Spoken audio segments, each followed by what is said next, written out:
Hi, I'm Dr. Indigo, and I want to welcome you to another segment of Serenity. What I want to talk about today is aromatherapy as well as stretching, because one of my practitioners is blending the two.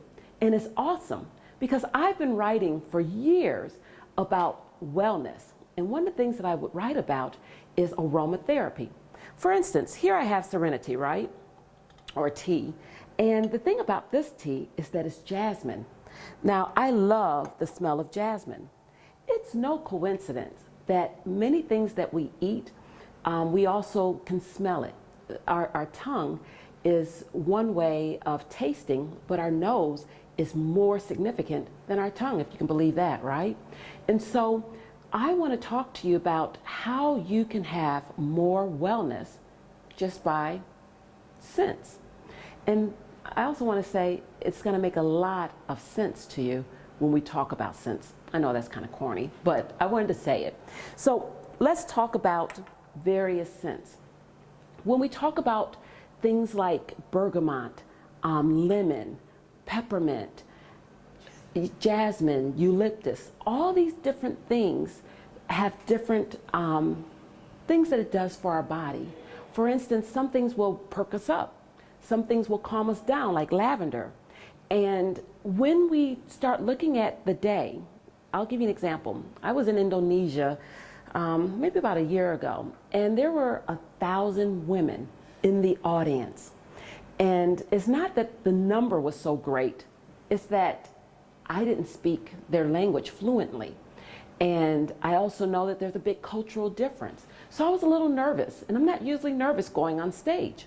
But what I did, I took a scent that I keep in my purse, rubbed it on my hand, and I inhaled it. And when I went out, I felt powerful. I felt on fire, right? That's what different scents can do for you. But now think about it like this. Take a scent that you love that may calm you or give you energy and put that to stretching. As we grow older, and I don't want to say grow older because we're not growing. Actually, many of us are shrinking. But as we become older and seasoned, let's say that, we become stiffer. And there are things that we need to do so that we have flexibility. Well, what I do is Tai Chi. But what I would also like to do is to incorporate stretching. And I met someone who does stretching. And not just any kind of stretching, because some stretching actually hurt. But her stretching is more about making you more aligned, giving you grace. And I want you to hear from her because you will have a chance to be in her session when you come to the Igniting Your Potential through a mind-body connection and stepping into your greatness. Just take a look at this.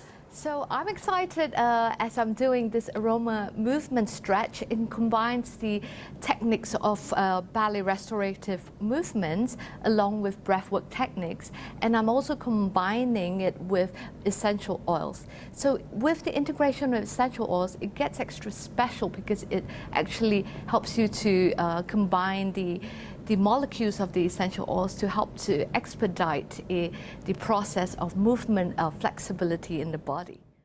I like them to recognize their own flaws, their weaknesses. People are afraid to know what they are scared of, but when you realize that darkness that you're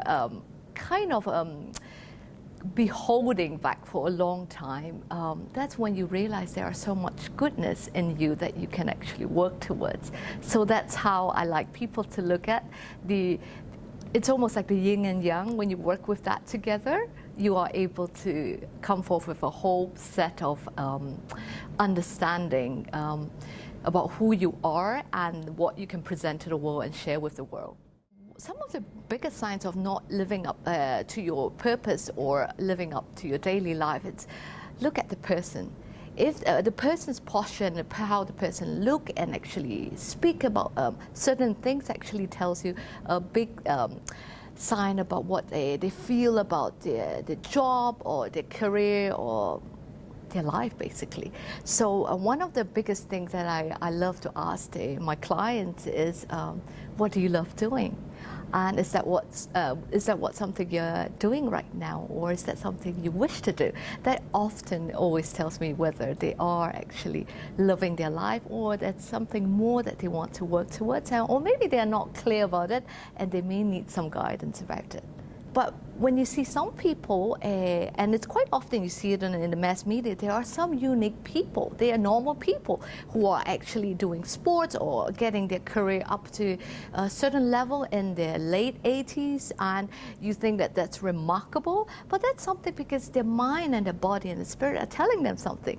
They believe that they can do something that, if you're just telling the body, saying, you know, oh, I'm filled with wrinkles, or this is how I look. But if you're telling your mind and body, hey, I want to do something that, you know, maybe the rest of 60-year-olds all said that, you know, we're too old to do, but I feel different inside and I want to do that. And that is a possibility. So that's what I've been actually telling myself about 10 years ago when I was working with a lot of clients with pains, and they came out from surgery, from trauma, and they come to me saying, oh, I'm too old, I've seen all the doctors, I've been taking all the medicine and going to physiotherapy, and they're in pain and it doesn't work. And I say, come, let's work with the session. And they come up feeling radiant. And that's what I asked them, what do you feel then? I said, what is my mantra? They said, you know, you only feel that you're getting younger every day if you tell yourself and you believe it. Because if you tell yourself and you don't believe it, you're going to probably go back feeling like whichever age you are feeling. But if you're telling yourself and affirming to yourself every day, the universe, the source will actually help you to support you in whatever that you truly want to get and what you want to believe in.